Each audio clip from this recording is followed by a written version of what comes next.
In Henderson, Texas. Now, back to the Good Morning Texas show.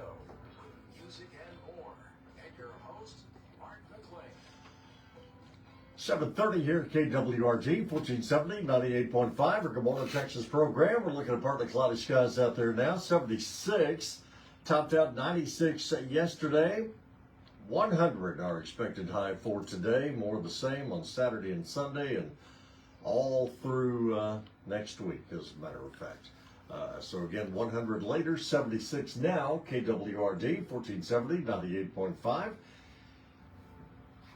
And no county agents report for today, but we do have our Pastor's Minute, and we'll get to that here in just a little bit. But right now, as we always do on Friday mornings, George McFarland is here. We wanted Dummy Hoy, but apparently he's unavailable. We got George McFarland. Well, you still got a dummy, so. Seven Waters Advisors, you had it all figured out. You knew what Dummy Hoy did, and apparently that wasn't it.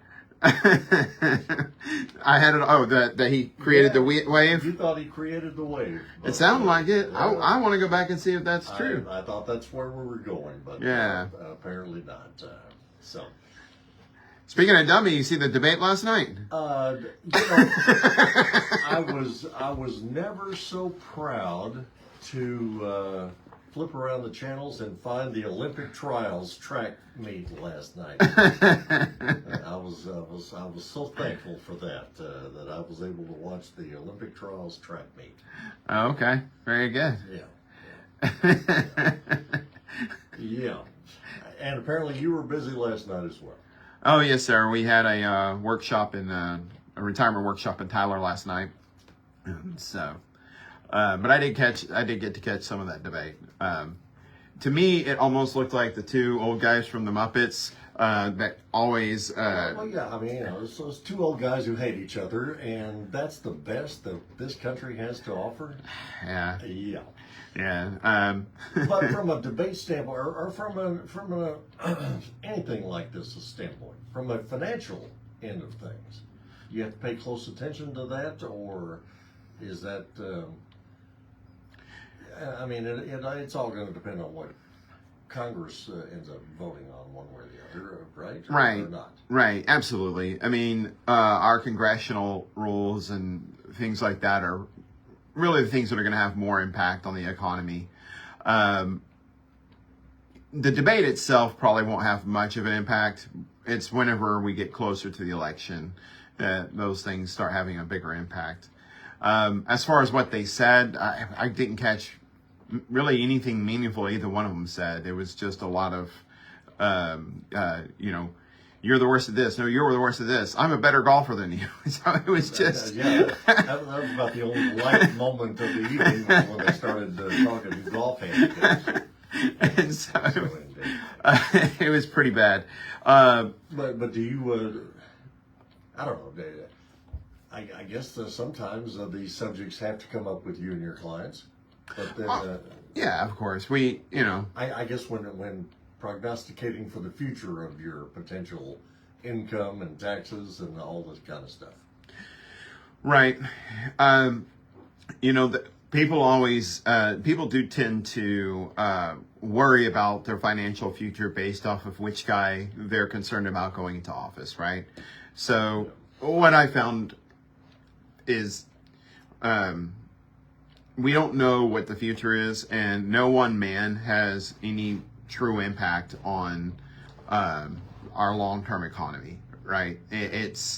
Can either one of them cause an improvement or a downturn? Yeah, you've seen that happen under both of their. But it's not an overnight thing. No. It never is it? Except no. maybe when 100 years ago when the stock market crashed, that was kind of overnight. But other than that. Right. Yeah, that's true. It's economic change, especially in a large country like ours, can usually be relatively slow. That being said, it's getting quicker. So let me give you an example.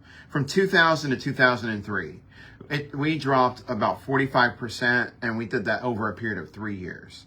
From the fall of 2007 to March of 2009, over that year and a half, we had a fall of 55%. When COVID happened, we had a 37% drop in 6 weeks. So we went from 3 years to a year and a half to 6 weeks. So there is more volatility than we've ever had before.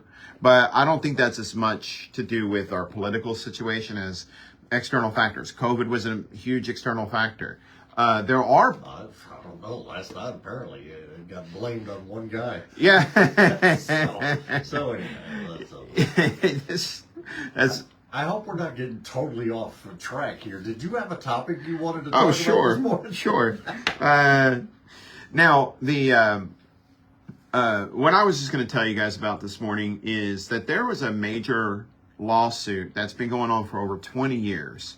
It was a class action lawsuit against Visa and MasterCard. They've officially settled on that. And even though they've officially settled on it, there is a settlement. There's actually a chance that the settlement may get even bigger. But the settlement is $5.4 billion.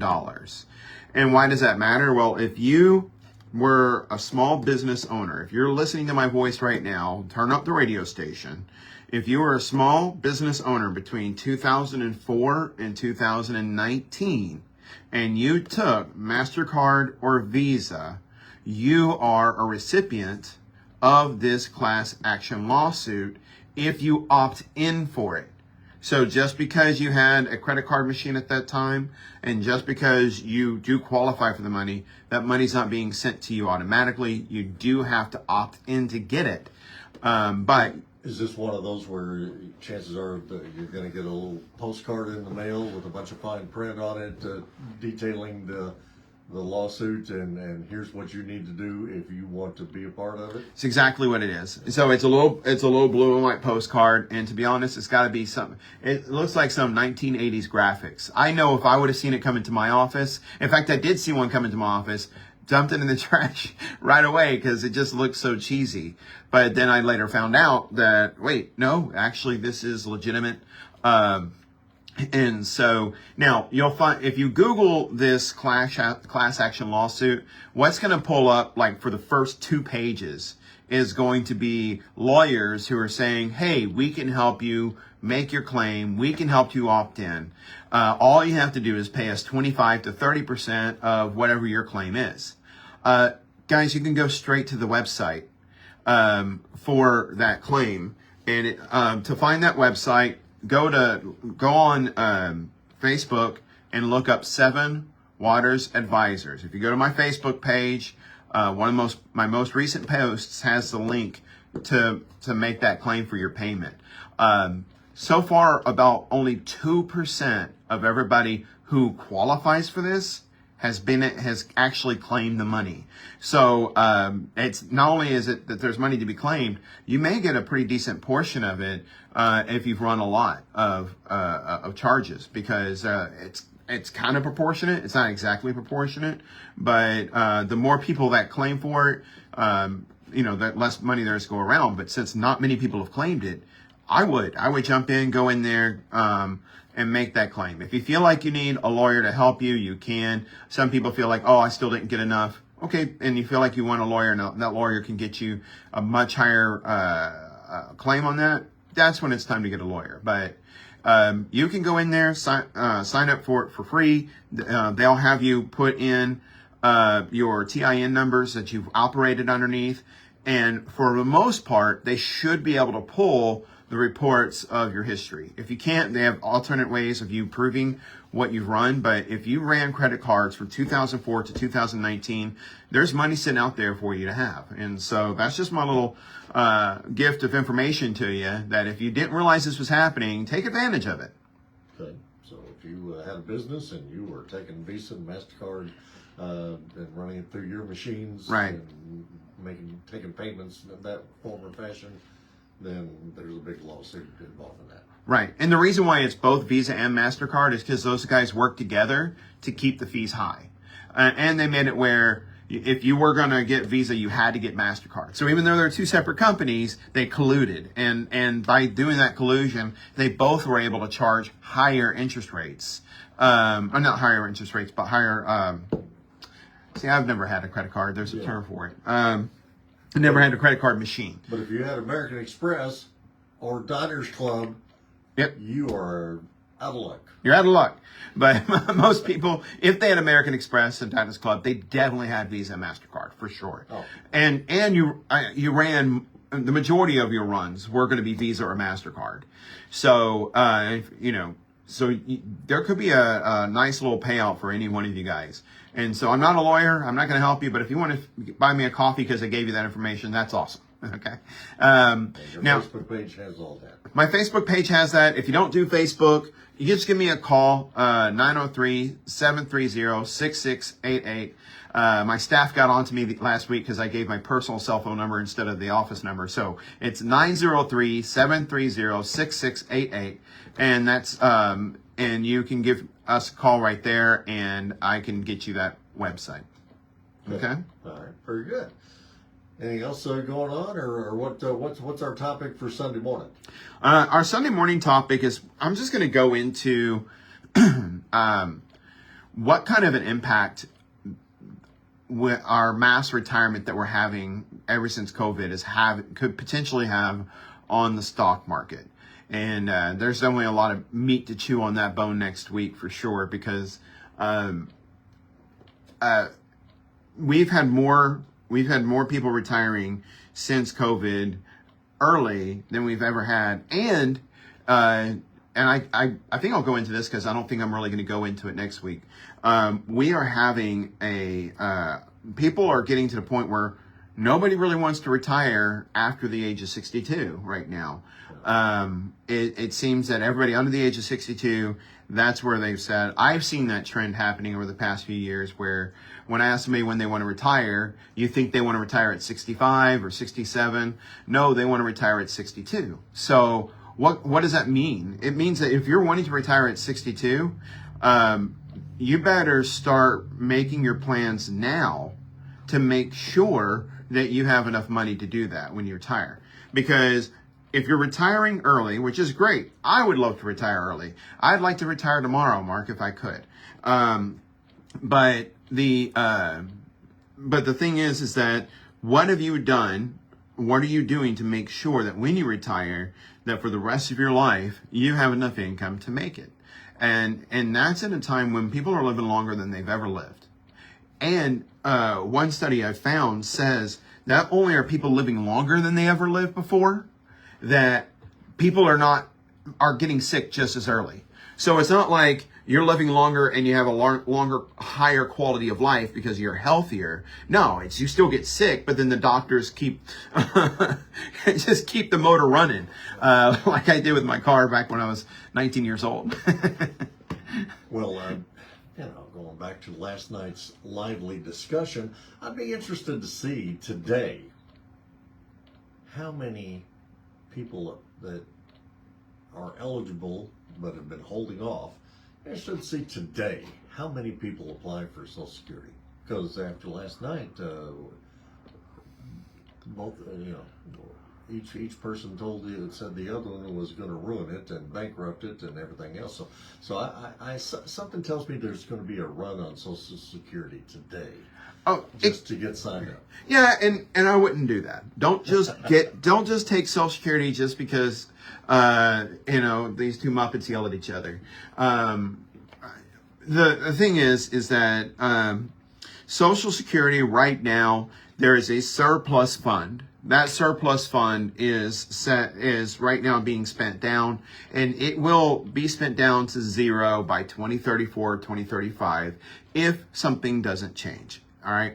But 75% of Social Security benefits are covered by taxes. Now, that being said, sometimes it makes more sense to take your Social Security earlier. Sometimes it makes more sense to take your Social Security later. It depends on what your portfolio looks like, what your retirement plan is. There's a lot of tax strategy that's involved. And the thought behind taking Social Security early is that what if I don't live very long and I might die without getting back everything that I put into it? You'll never get back everything you put into it. But that what's more important is not making sure you get back the pennies you put into the government.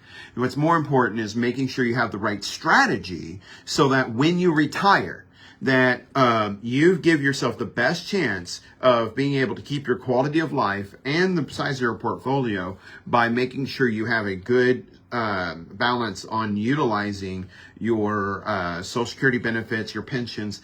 That way you can minimize the amount of money you're having to pull from your portfolio, and therefore minimize your risk exposure, so that you have this better chance of making it all the way through.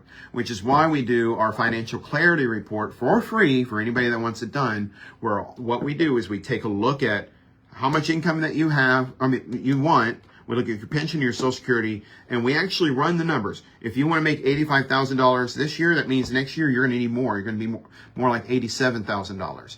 And it's going to go up each year because of the 3% return. And so, well, how do we make sure you have that growth? How and make sure that you can keep your portfolio and have it not run dry? Well, it's simple math. You look for what rate of return you need in order to be set for life. And most retirement advisors will not do that. They're just going to say, oh, I think we can get you this rate of return. Well, what does it matter if you don't know what a person needs to be set for life first? So we do the financial clarity report. By doing that, it can then help you determine the best strategy for taking your Social Security. So yes, when you hear things, it can make you make emotional decisions. Money should not be emotional, and it's one of the most emotional things we have. But that's why it's even more important to try to control your emotions on things like that. Very good. George McFarland, Southern Waters Advisors. And so if folks have questions about any of that stuff and all of those things that you do for them and what'd you call it, the programs that you run, checking on folks and stuff. The financial clarity report? Yeah, the reports. That's the question. Okay. So if you need any of those reports done on you, or any information about your future finances and your financial planning and all of that, George says give him a call. 903-730-6688, or you can request an appointment on our website, 7watersadvisors.com. Very good. George, as always, thank you. Thanks, Mark. All right. 7:48 here this morning. It's KWRD 1470.